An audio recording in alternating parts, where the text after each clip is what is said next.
दामाद की सास पार्ट 1। कावेरी जी के पति का देहांत हुए काफी वक्त हो गया था। कावेरी जी की 3 बेटियां थी, ईशा, मोहिनी और सुहाना। तीनों ही काफी होशियार और नौकरी करने वाली थी, लेकिन उन तीनों से कावेरी जी इतना प्यार करती थी कि उनकी शादी की उम्र होने पर भी उन्हें पराये घर भेजने का उनका मन ही नहीं हुआ। अरे तुम तीनों मेरे कलेजे का टुकड़ा हो। जब भी तुम्हारी शादी के बारे में सोचती हूँ ना, बड़ा डर लगता है।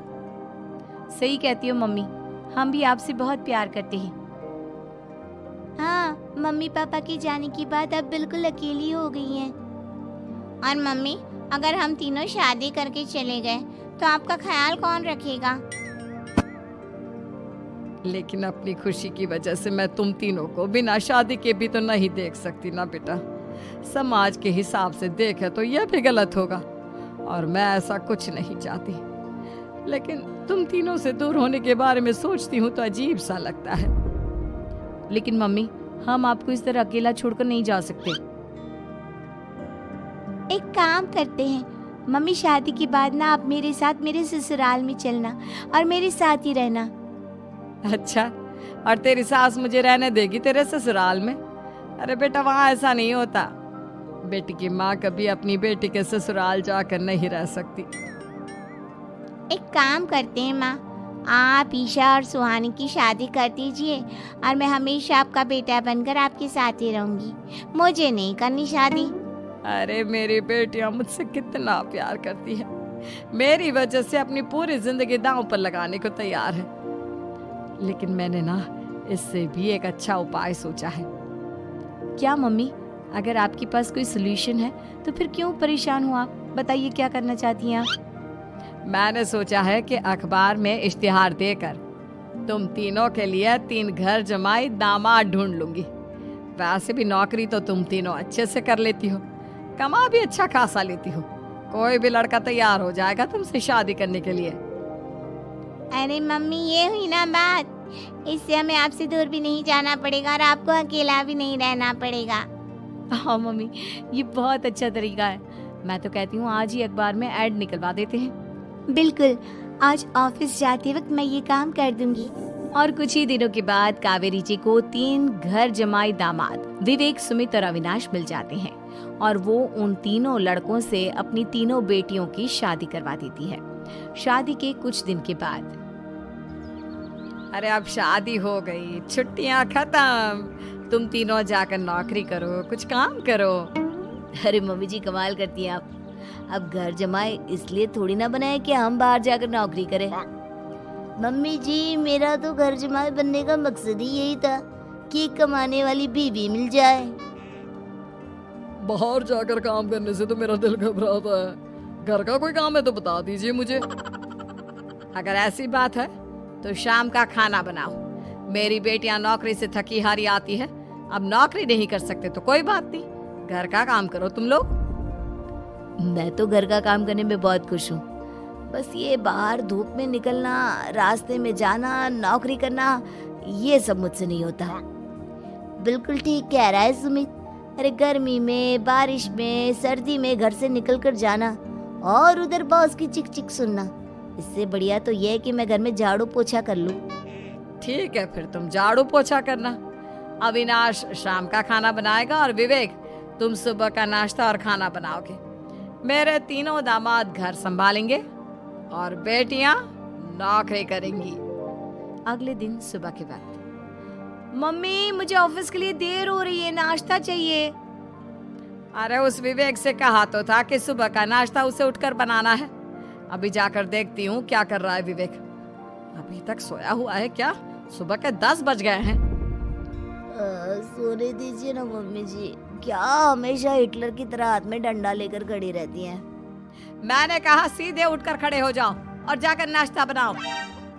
लेकिन मम्मी जी, बिस्तर में से निकलते ही कोई नाश्ता कैसे बनाएगा? 2 मिनट, वॉशरूम जाकर आता हूँ।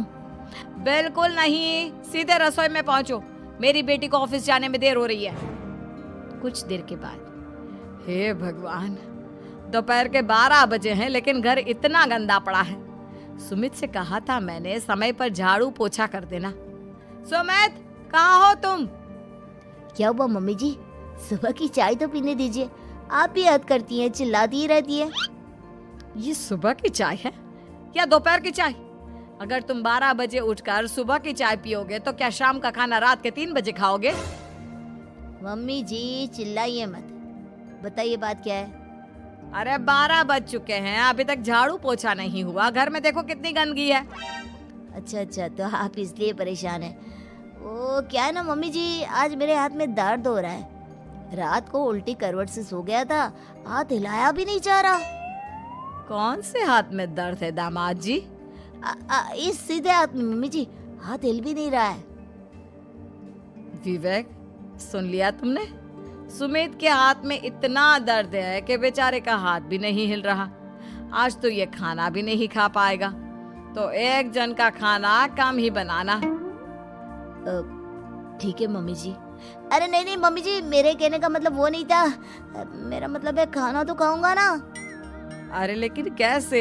हाथ तो हिल भी नहीं रहा है। अरे मम्मी जी, आपको ना किसी जेल में जेलर होना चाहिए था, बेकार में हमारी सास बनकर जिंदगी खराब कर रही हैं। अरे लगाता हूँ पोछा, एक बेचारा घर जमाई और कर भी क्या सकता है। शाम को जब ईशा, सुहाना और मोहिनी ऑफिस से लौट कर आती हैं, मम्मी शाम के खाने में क्या बना है? अब ये तो तेरे पति को ही मालूम होगा ना बेटा, उसने ही खाने की जिम्मेदारी ली थी। लगता है मम्मी आपने ये घर जमाए वाला तरीका अपनाकर मुसीबत मोल ले ली है। आपके तीनों घर जमाए कितने आलसी हैं। मेरे वाले को देखो, दोपहर के 12 बजे सुबह की चाय पीता है और काम क्या करना चाहता था? घर का झाड़ू पोछा। मम्मी बता रही थी कि आज उसने घर का झाड़ू पोछा शाम की 5 बजे किया था।